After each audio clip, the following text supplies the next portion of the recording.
Hello, this is Reverend Don Lewis coming to you from beautiful Florida.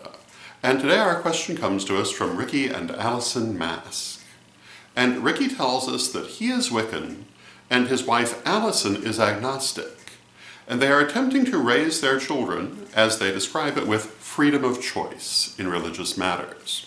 The problem is that their extended family are Christian and apparently not the better sort of Christian, and they are attempting to indoctrinate the children in the Christian religion against the parents' will. And the question, of course, is, do I have any recommendations of how to handle this? And indeed I do. And the first one is to look at the pros and cons of the situation. The situation appears to be pretty clear on the surface, but I don't know all the details, whereas Rickey and Alison do. And I would look at the actual situation in some detail in terms of what is the good of these relatives and what is the bad of what they are doing. For example, it's not necessarily clear from the communication whether these are people who are seen once a week or once a year. If it's once a year, it's a much smaller problem. If it's once a week, it's a gigantic problem.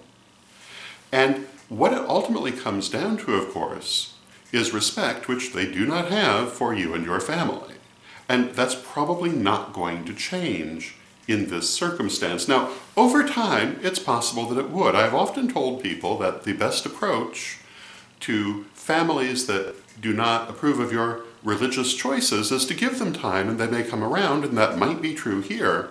But the problem is how much damage will be done to the children before that happens, if in fact it happens. And for me, I would say that is an unacceptable risk. But again, it depends on how often you see these people, how much influence they actually have, and whether there is good that offsets it. The biggest problem is both the confusion this will cause for the children and the fact that it will be very obvious to them that they and their parents are not respected by the family. And this cannot have a good effect on a person. I talked in a recent vlog about having grown up in secrecy and fear and how bad this is.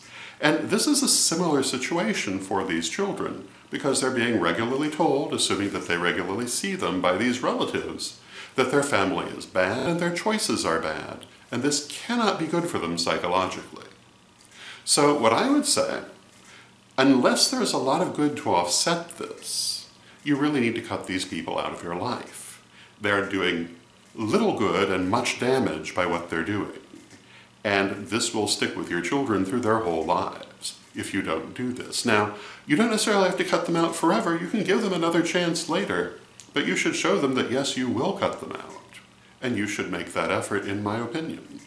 And if, after trying that, if you give them a second chance and they do the same thing, I would say never speak to them again. I would say consider them ex-relatives and cut them out of your life, because they're not going to do any good and much harm through the actions that they are taking.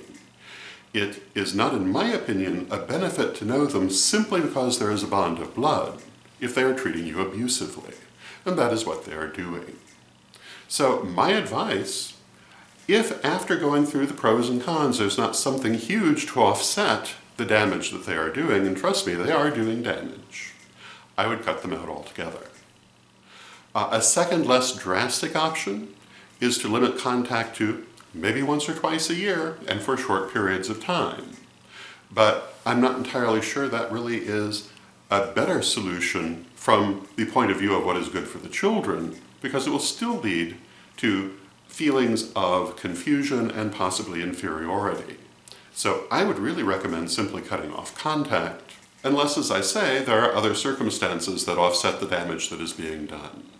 And again, I do not see anything wrong with cutting toxic people out of your life, even though you're related to them, because the damage they are doing, in most cases, will outweigh the good.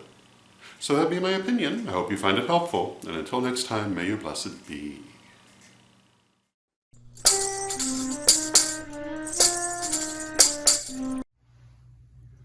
The salt represents the Correllian virtue of modesty, recognizing the value of others and of their skills and accomplishments, and not feeling threatened by them.